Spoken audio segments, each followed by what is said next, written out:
Salut tout le monde, c'est ArdorGF. Aujourd'hui, on se trouve pour une nouvelle vidéo. Comment changer la pâte thermique sur son processeur. Donc, ça va être vraiment une vidéo très courte et très simple. Donc, on commence tout de suite. Donc, pour la première étape, ça va être de tout simplement dévisser le ventirad sur le processeur. Donc, pour ça, moi, il m'a fallu, comme vous pouvez le voir à l'écran, retirer le ventilateur pour accéder aux deux vis sur la face droite du ventirad. Donc selon votre modèle de ventirad, selon votre marque de ventirad, ce sera pas forcément la même chose. Moi, c'est un Hyper 212 RGB de chez Cooler Master.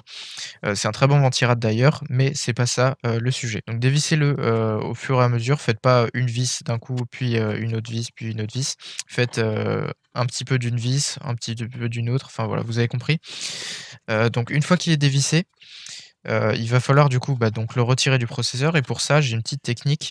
C'est, en fait, plutôt que de tirer tout simplement tout droit, je vous conseille de faire une petite rotation et ensuite de tirer parce que sinon ça va, tout simplement attraper le processeur avec si c'est un processeur AMD et ensuite, vous n'aurez plus qu'à essuyer la pâte thermique avec un sopalin, par exemple. Il faut bien penser à retirer la pâte thermique, usagée sur le ventirad et sur le processeur aussi. Donc faites bien attention de ne pas en mettre à côté sur la carte mère, ce serait vraiment assez embêtant. Donc une fois que vous avez bien essuyé tout ça, personnellement, je vais changer de processeur, donc j'ai eu besoin de le retirer, mais vous n'aurez pas besoin si vous n'avez pas un nouveau processeur. Donc moi, j'ai fait un upgrade, je suis passé du Ryzen 5 2600 au Ryzen 7 3700X. Donc très bon processeur, il fonctionne nickel. Franchement, je suis super content.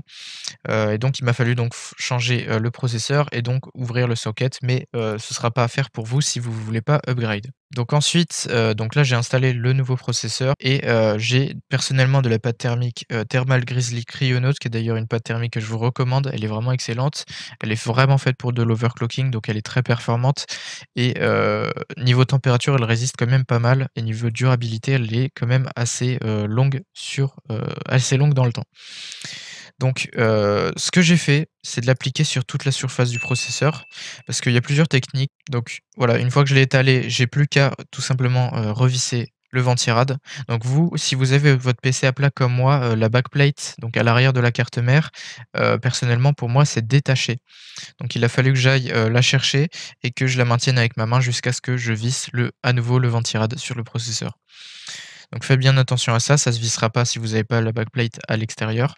Et donc une fois que c'est fait, vous avez plus qu'à remettre le ventirad, remettre le ventilateur pour moi et ensuite rebrancher les câbles d'alimentation là où ils étaient.